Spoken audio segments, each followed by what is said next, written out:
नमस्ते। हम सबने ये कहावत तो जरूर सुनी होगी है ना कि दिमाग शरीर से पहले थक जाता है।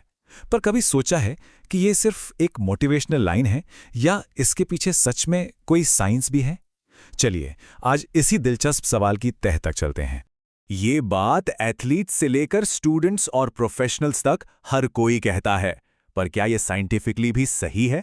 क्या हमारी असली लिमिट्स हमारी मसल्स नहीं बल्कि हमारा दिमाग तय करता है? आज की इस पड़ताल में हम इसी गुत्थी को सुलझाने वाले हैं। अब इस सवाल का जवाब ढूंढने के लिए सबसे पहले यह समझना जरूरी है कि थकान या टायर्डनेस असल में है क्या। देखिए, ये दो तरह की होती है, एक होती है शारीरिक और दूसरी मानसिक। और भले ही महसूस एक जैसा हो, इनके कारण और असर जमीन आसमान का फर्क रखते हैं। तो देखिए, फिजिकल थकान वो तो हम सब जानते हैं, जब मसल्स में जान ही नहीं बचती, एनर्जी खत्म हो जाती है। लेकिन मेंटल थकान ये बिल्कुल अलग चीज है।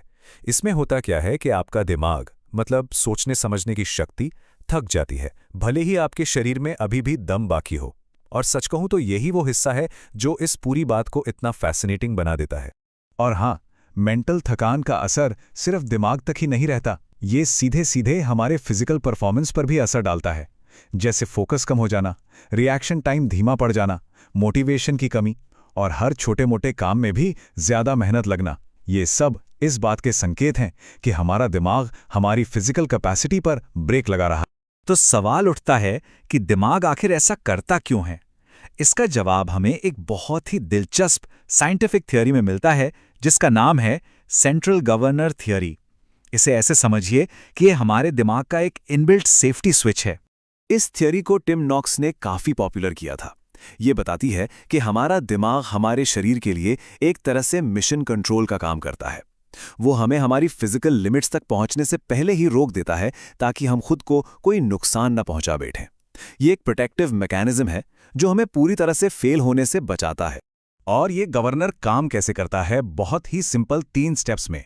पहला, हमारा दिमाग लगातार हमारे शरीर को मॉनिटर करता रहता है। दूसरा, वो आगे के खतरों का अंदाजा लगाता है। और आखिर में, अगर उसे कोई भी खतरा महसूस होता है तो वो थकान की फीलिंग पैदा करके हमें धीमा कर देता है, भले ही हमारी मसल्स में अभी भी काफी एनर्जी बची हो। और ये सिर्फ एक थ्योरी नहीं है, इसके पीछे पक्की रिसर्च है। कई स्टडीज में ये देखा गया है कि जो लोग कोई मुश्किल मेंटल काम करने के बाद फिजिकल एक्टिविटी करते हैं, वो जल्दी थक जाते हैं। ये साफ सबूत है कि दिमागी मेहनत हमारी फिजिकल स्टैमिना पर सीधा असर डालती है।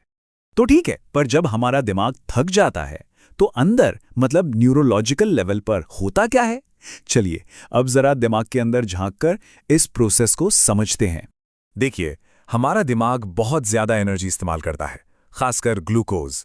जब हम कोई दिमागी काम लंबे समय तक करते हैं तो ये एनर्जी कम होने लगती है और दिमाग के कुछ हिस्से उतने अच्छे से काम नहीं कर पाते। इसके अलावा डोपामाइन जैसे न्यूरोट्रांसमीटर्स का बैलेंस भी बिगड़ जाता है, जिससे हमें थकान महसूस होने लगती है। ये कोई सिर्फ एहसास नहीं बल्कि एक असली बायोलॉजिकल घटना है। तो इसका निचोड़ क्या है? निचोड़ ये है कि थकान खुद एक एहसास है, एक सेंसेशन, एक सिग्नल जो दिमाग पैदा करता है। ये जरूरी नहीं कि ये हमेशा शरीर के असली एनर्जी लेवल को दिखाए। ये तो बस दिमाग की अपनी इंटरप्रिटेशन है कि शरीर किस हाल में है। अगर और स्पेसिफिक बात करें तो दिमाग के 2 हिस्से, प्रीफ्रंटल कॉर्टेक्स और एंटीरियर सिंगुलेट कॉर्टेक्स, दिमागी काम के दौरान बहुत ज़्यादा इस्तेमाल होते हैं। यही वजह है कि ऑफिस में एक स्ट्रेस्ड भरे दिन के बाद हम अक्सर फिजिकली थका हुआ महसूस करते हैं, भले ही हम कुर्सी से उठे तक ना हो। ये हमारा थका हुआ दिमाग है जो शरीर को सिग्नल भेज रहा होता है। तो हमने अब तक सारे सबूत देख लिए हैं। चलिए अब इन सब जानकारियों को जोड़ते हैं और देखते हैं कि दिमाग और शरीर की इस लड़ाई का आखिर फैसला क्या निकलता है। अगर हम दोनों को साइड बाय साइड रखें तो तस्वीर बिल्कुल साफ हो जाती है। मेंटल थकान दिमाग से शुरू होती है, दिमागी काम की वजह से, और अक्सर पहले हावी हो जाती है। वहीं फिजिकल थकान मसल्स में पैदा होती है। ये तुलना साफ दिखाती है कि क्यों अक्सर हमारा दिमाग पहले हार मान लेता है। हाँ, एक बात साफ करना बहुत जरूरी है। इसका ये मतलब बिल्कुल नहीं है कि फिजिकल थकान असली नहीं होती। अरे भाई, एक मैराथन दौड़ने वाले की मसल्स तो थकेंगी ही, लेकिन ज्यादातर मामलों में दिमाग का वो सेफ्टी सिग्नल शरीर की असली लिमिट आने से बहुत पहले ही एक्टिवेट हो जाता है। तो कुल मिलाकर बात इस एक पावरफुल आइडिया पर आकर टिकती है। थकान सिर्फ एक फिजिकल लिमिट नहीं है, ये दिमाग से पैदा होने वाला एक एहसास है। ये एक रुकावट से ज्यादा एक वार्निंग सिस्टम है। तो अगली बार जब लगे कि बस अब और नहीं हो पाएगा, तो 1 सेकंड के लिए रुकिएगा और सोचिएगा, क्या ये वाकई आपका शरीर है जो हार मान रहा है, या फिर ये आपका दिमाग है जो आपको बचा रहा है? जवाब शायद आपको हैरान कर दे।